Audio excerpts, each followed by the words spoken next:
C'est pourquoi quand on parle de la Pâque, on parle de la croix de Jésus. On ne peut pas parler de Pâque sans parler de croix. On ne peut pas parler de résurrection sans sacrifice. Alléluia. C'est pourquoi, écoutez-moi, la Pâque, quand on parle de Pâque, on voit la croix, la puissance de la croix, la puissance de la croix, de la résurrection de Jésus. C'est pourquoi dans l'ancienne alliance, il a été question même de la croix. Ésaïe a vu ça il y a longtemps. Et il a prophétisé la venue du Fils de Dieu. Alléluia. Dieu avait déjà parlé à Abraham. Il a dit ta descendance sera esclave dans un territoire, dans un pays étranger, pendant 400 ans. Mais quand le temps sera accompli, il y a un lieu que je vais vous susciter où vous allez partir. Un territoire que je vais vous donner.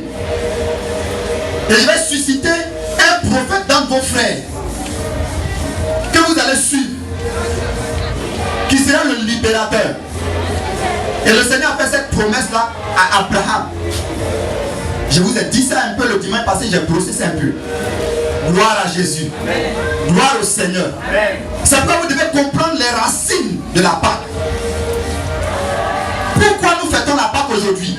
C'est parce que depuis l'ancienne alliance, Moïse, Dieu l'a suscité en tant que le libérateur des enfants de Dieu. Mais il y a quelqu'un qui est l'auteur des enfants de Dieu. Dieu d'abord, mais ayant suscité Abraham, qui est le père de la postérité. De qui est venu les Juifs?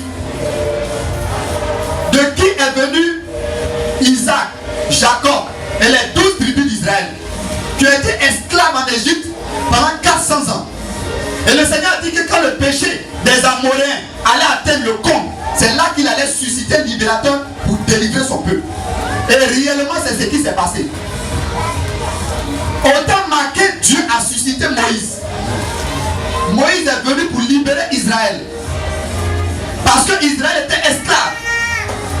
Esclave des Égyptiens. Quand on parle de l'Égypte dans la Bible, c'est l'image du monde. Et Pharaon est l'image du diable.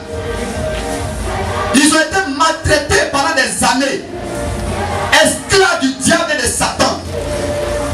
En train de construire toute l'Égypte avec ses pyramides, mangeant peu et travaillant beaucoup. Aujourd'hui, les gens sont dans le monde, ils travaillent beaucoup et ils mangent peu, ils reçoivent peu. C'est l'image d'Israël en Égypte. Les gens sont encore en Égypte, ils sont dans le monde et ils subissent les courroux du diable.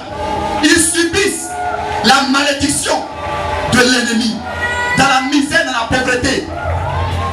Est-ce que vous m'écoutez? Ils n'étaient pas productifs, ils étaient utilisés comme des machines. On ne voyait pas la valeur qui était en eux. Parce que l'homme a été rabaissé jusqu'à l'esclavage. L'homme a été rabaissé jusqu'à moins que rien. Alléluia. Aujourd'hui, le monde supplie encore un libérateur. Mais en réalité, le libérateur est déjà venu.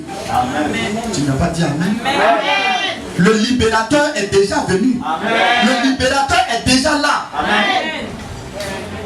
C'est pourquoi, écoute-moi, le libérateur est en toi. Christ est en toi, il est en moi. Amen. Pour que toi et moi nous puissions porter sa voix haut. Amen. De la même manière, le libérateur s'est révélé à Moïse. Et il a porté la voix de Dieu très haut devant Pharaon. Et tous ses notables, tous ses responsables, son armée, son gouvernement, de cette même manière.